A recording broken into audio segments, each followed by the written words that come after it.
Before I get started, I just want to say they called Joe Samaniego Ranch the way he's dressing right now, rocking the Psycho Bunny. I'm rocking with it a lot. Fun stuff. I love this brand, so Pops, nobody can miss me. I love it. It's Jackson Lambros with Joe Samaniego here for Grid Network, back at Portland International Raceway. First time we're together. First time I'm at Portland. I'm loving it. Joe, vibes of the weekend so far? It's been a good weekend. It's a much different vibe than last year. Last year, there was an intensity in the air because we knew Alex Palou could claim the championship. We had everything going down with Grosjean, the Andretti team, the drama there we saw on race morning after qualifying. So it's a lot more of a festive atmosphere. I feel the drivers are a lot more relaxed. Some of them are thinking about next year. David Malukas, he seems to be very popular. A lot of folks following him. And after practice, I think he has to be feeling pretty good entering qualifying. Dario Franchitti is a man who's been able to win a championship from a gap this far back before. We talk about some of the guys further back in this championship photo. Do we think it's still possible that someone other than Alex Palou will be handed the Astor Cup at the end of the year? It's very possible. What we saw in practice combined yesterday, Alex Palou was second fastest. We did not see that today. We saw McLaughlin again very fast, so McLaughlin has to be one of the favorites. He's won here before, so I think Scott McLaughlin is a driver you got to be watching.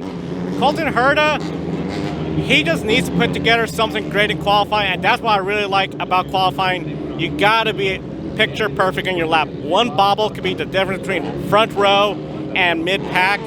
So overall, I think it's very wide open. If you're looking from 7th place back to 10th, 11th, I think after this weekend, your championship hopes are over, and just really go out there, try to get the most points as possible, try to climb as much up, and go for wins and not have to worry about the championship. So it's going to be really interesting to see how everyone responds in this race weekend, and qualifying I think is going to be very important.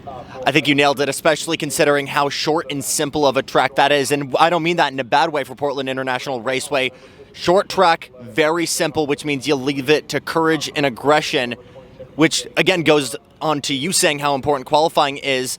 But come race day, we don't even know what the starting order is, but do you think we might have shades of Laguna Seca last year, guys really getting elbows out here to try and get a win happening and to try and keep their championship picture alive? Yeah, qualifying is going to be very critical for everybody, because if you're up towards the front, we talked about time and time again, the Shelton chicane, that first lap, it's better if you're up front compared to your mid-pack, because if the mayhem starts occurring behind you, you could get caught up, or even if you're in the very front, there's a slim chance you could just be far enough, your spotter could tell you, gun it, go through the little obstacle course and make inside the chicane so you avoid a crash.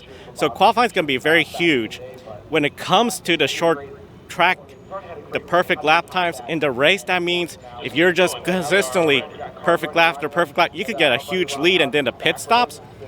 It's very important. Your crew has to be picture perfect. We saw the last time in Gateway how Scott McLaughlin's team, that slower pit stop, Joseph Newgarden, 5-second pit stop, 4 tires, that was the winning move.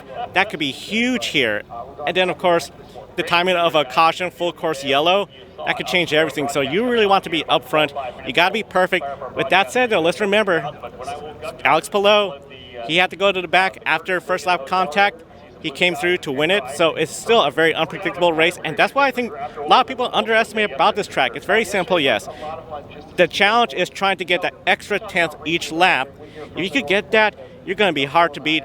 Scott McLaughlin is looking hard to beat. Alex Palou, if he gets everything together, he's going to be hard to beat. You can't count out willpower.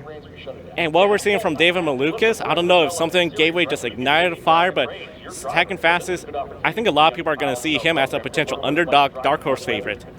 Tensions are high between drivers and teams. Scott McLaughlin fastest both yesterday and this morning, and yet we still don't feel like we know who's going to be on pole position. Joe, still a lot to be decided here for the championship and, of course, for this race weekend here at Portland. We're going to be with you every single step of the way. For INDYCAR and all things NASCAR and all things motorsports, stick to the grid.